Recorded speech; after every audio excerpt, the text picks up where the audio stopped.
Well, hello, Robert. Yeah, hey there, Randall.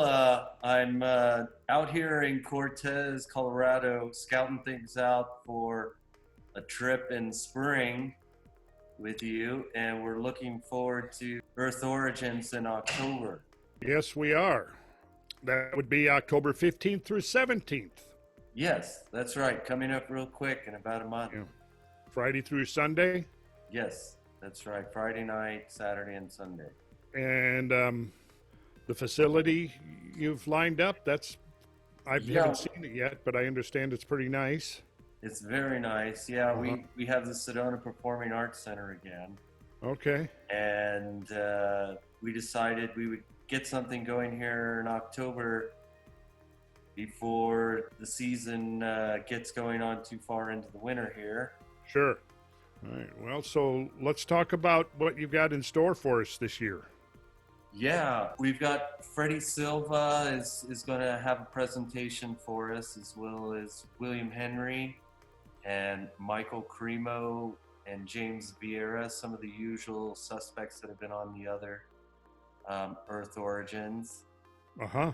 And Bertram Tsvadawa from Hopi is going to join us. It'll be good to see Bertram. Yeah, it will be. And Clive Hustitos from Zuni is going to be joining us as well. Cleve. Yeah. Yeah. The Looney Zuni. The Looney Zuni. He's a treat. He is. He's a magical guy. Yeah, he is. And you might mention that those guys are storytellers.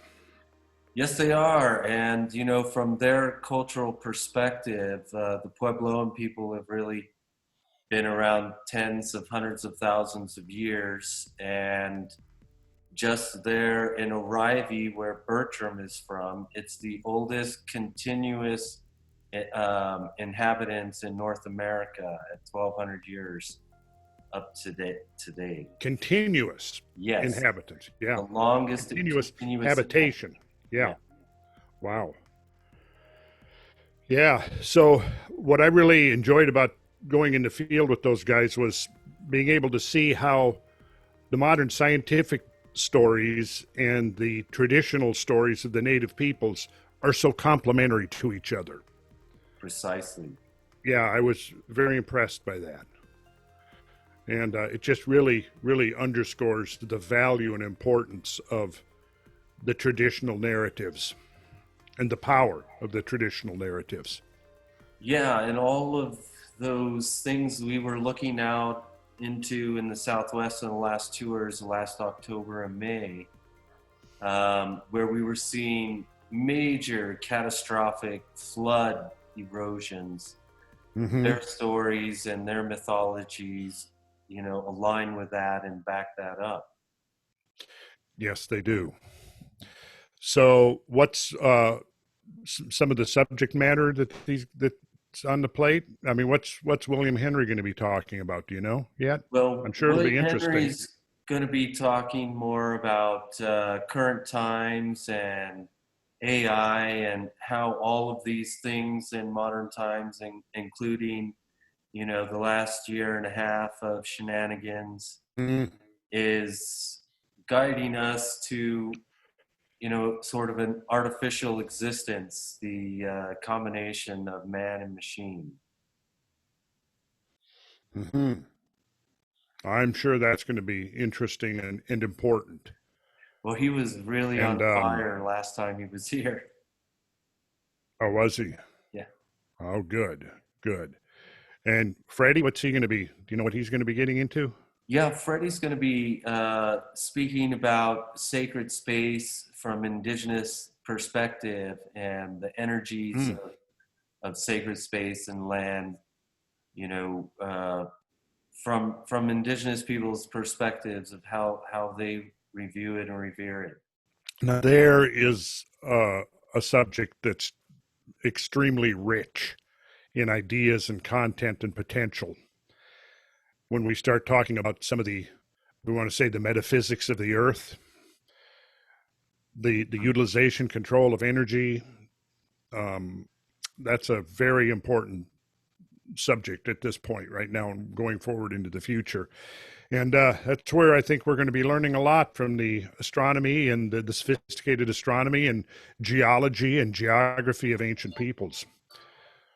Because I think at this point, it's pretty clear that we can legitimately hypothesize that there have been alternate technologies employed throughout history and even prehistory.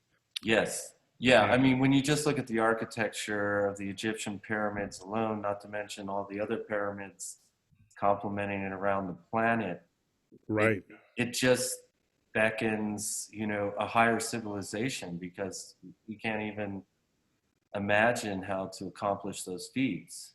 Right. There's sort of the orthodox view would be that these are just sort of randomly placed, driven by who knows what motive. Presumably, at least in Egypt, we're told, it's the out of control egotism of the pharaohs. But on the other hand, the other interpretation is that we're actually looking at part of the remnants of what might have been a planetary-wide system of sacred geography. Mm-hmm. And that's something that hopefully in the next year or two, we're going to really be getting into exploring much deeper.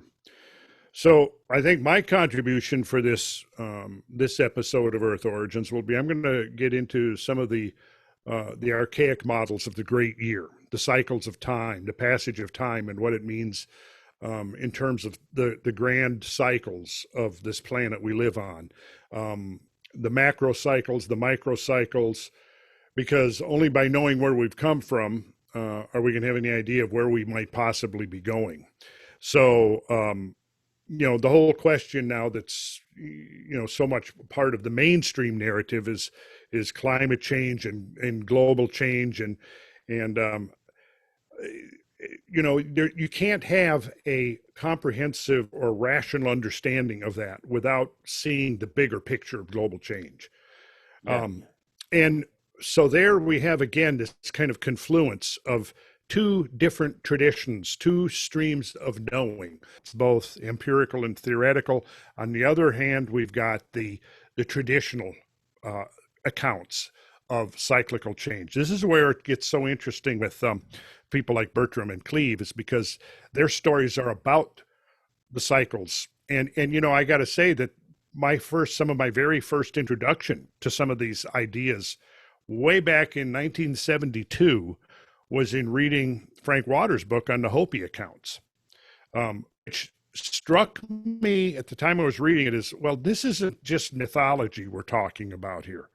Embedded into these four previous worlds is really specific information about the cycles of planetary change. And there's a lot to be learned there. So in the ensuing decades, I've pretty much explored this idea from many angles. And so I'm going to be presenting some of that kind of information to provide an overall context on where we are right now within the cycles. If we use the analogy of the annual year, the Earth's journey around the sun, as an analog for the great year, there are seasons of the great year.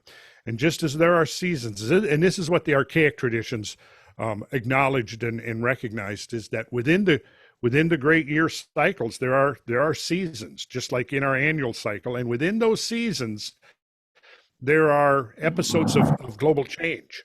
And just like in the annual cycle, it's important, especially for a society that is much closer to nature, or an agricultural society, one must know where one is in the seasons. When is it going to be the appropriate time to plant? When is it going to be the appropriate time to reap? And so on. Likewise within the greater year. And it's in the case of the annual year, we're talking about things that pretty much affect the individuals up to the cultural level. And then when we start talking about the great year, we're talking about a scale of phenomena that starts at the cultural level and goes to the level of the long-term level of the rise and fall of civilizations. And the rise and falls of civilizations can be a gradual thing, or it can be a very abrupt thing.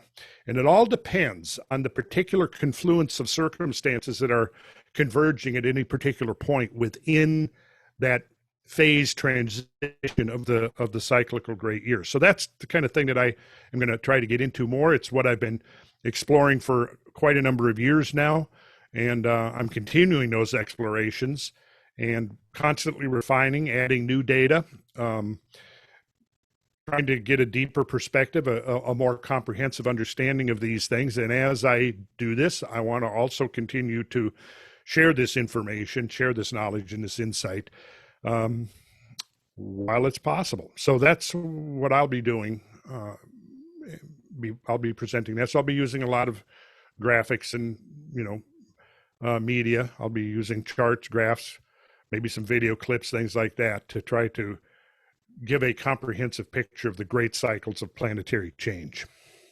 And the other speakers that we brought together are going to complement what you're talking about in a lot of different ways. The energy of stones, for example. Kevin Petrilli is a local Sedonan, and he builds megalithic structures. A very small man moving giant stones around by himself, but he understands. A very small man moving very large stones by himself. And you haven't seen the structure that he's built yet, but when you get out here not yet, you'll get to take a look at it. But he understands how these energies are working together, and that if you put them in certain arrangements, you can create energy fields.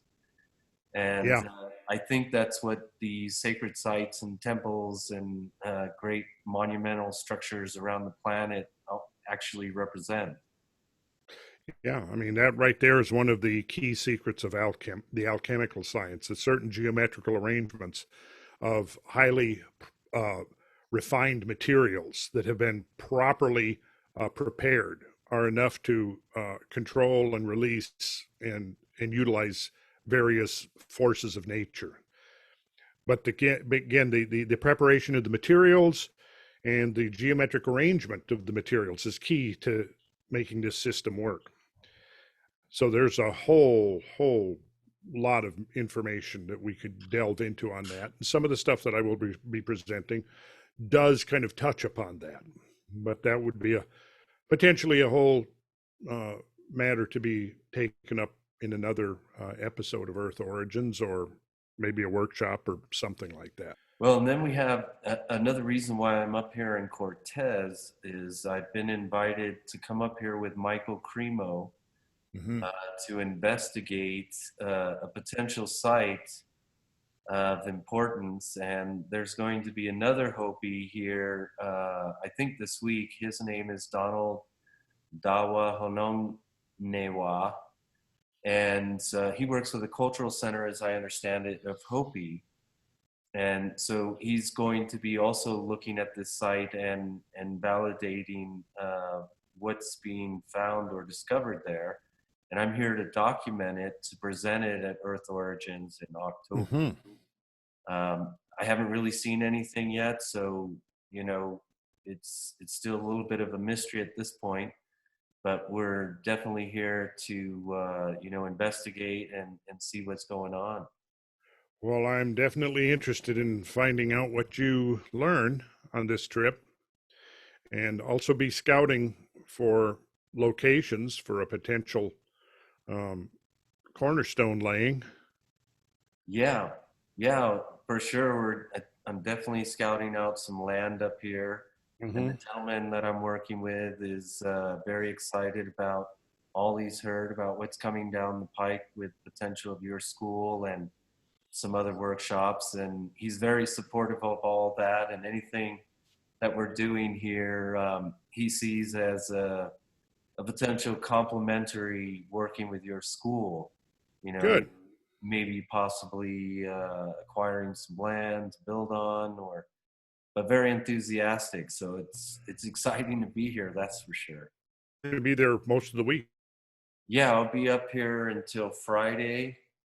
and we're going to be doing some video and looking at everything and documenting it.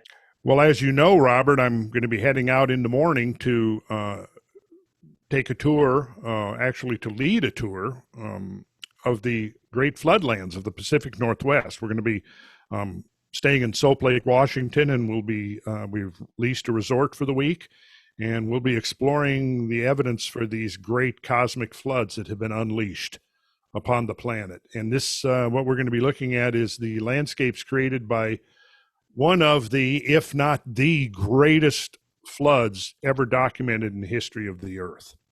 So it's quite a phenomenal thing to take in. And of course, even in a week, we're only going to see a part of it. So that's what we'll be doing. So while you're down there in Colorado exploring, I'll be up in Eastern Washington, and then I'll be back home the following week. And then 2 and a half weeks after that is Earth Origins. Yeah, a few weeks after that'll be coming up quick. And we don't know if you're going to be able to make it here in person, but you're going to be making your best effort. Yeah, but I'm certainly going to be, I'll certainly be there remotely if I can't get there in person, and I will be, presenting my material on the big screen. Yeah. For everyone to see. So. Yeah, and I think we're going to have a large live stream audience again. So, and we just got the last Earth Origins 3 all re-scrubbed and ready to go. So that's coming out on Monday. And this will make our fourth Earth Origins webinar we've done, Randall. So, impressive. Yeah, it's about 60 hours worth of content. Wow. So, and I think, that'll help people to keep up to date. Over this last year and a half, there haven't been a lot of events or conferences, but we've been keeping the ball rolling so that people can stay up to date. Sounds good, man. Exciting things. Yeah. Okay, Randall. Got to keep some positive energy happening here. Yeah, we definitely have to keep it positive. We definitely do. Yeah. And not succumb to these forces that are trying to divide us. Mm-hmm. Because there's bigger fish to fry, and we need to be looking at the big picture. That's critical. Yeah, I agree. And I think looking at the ancient culture, for me, it seems like, again, just on the architecture alone, because there's so much overlap. So much overlap. It seems like they had a lot more in common than they have in difference. And I think we could use that as a unifying factor for people in the modern era. Is we got to have something more in common than we have in difference right now, and stop squabbling over these, ridiculous little things that we could be spending that energy on much grander perceptions and projects, for sure. Mm-hmm, yeah. I agree 100%, Robert. Well, thank you, Randall. I appreciate that. Oh, you're welcome, man. And I look forward to seeing your face in about 3 weeks.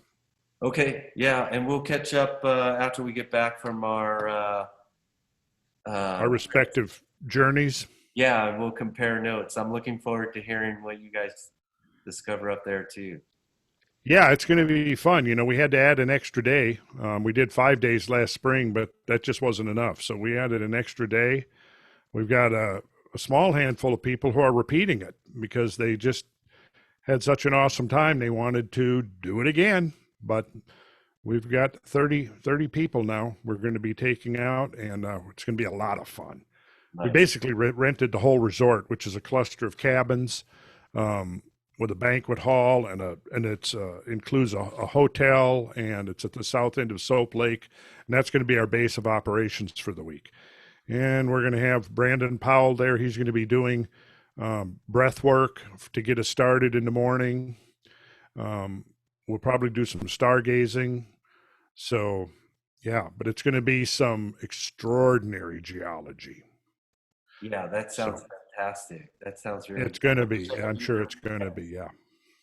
All right, man. Yeah, we'll catch up with you soon, Randall. Have a good time. Thanks, Robert.